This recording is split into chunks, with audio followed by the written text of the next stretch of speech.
নমস্কার। কবিতা 21 আগুন রঙের পাখি, কবি রুদ্র গোস্বামী। 21 কি মা?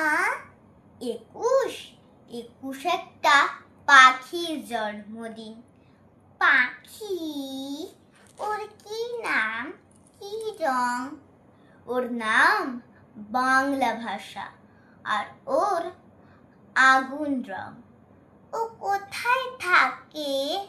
তোমার, আমার, আমাদের বুকের মধ্যে থাকে। আমার বুকেও আছে তো। ইস, ওর কষ্ট হয় না? উঠতে ইচ্ছা হয় না? ওরে তো, এই যে আমি কথা বলছি, তোমার দিকে উড়ে যাচ্ছে, তুমি কথা বলছো, আমার দিকে উড়ে আসছে। কোথায়? দেখতে পাচ্ছি না তো। এই যে তুমি নিঃশ্বাস নিচ্ছ, নিঃশ্বাসকে দেখতে পাচ্ছ? পাচ্ছি না তো। ও কি নিঃশ্বাসের মতো মা?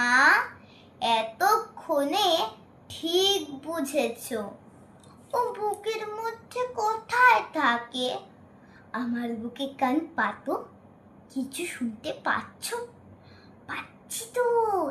টিক টিক টিক, এই শব্দটাই ওই পাখিটার বাসা। নমস্কার।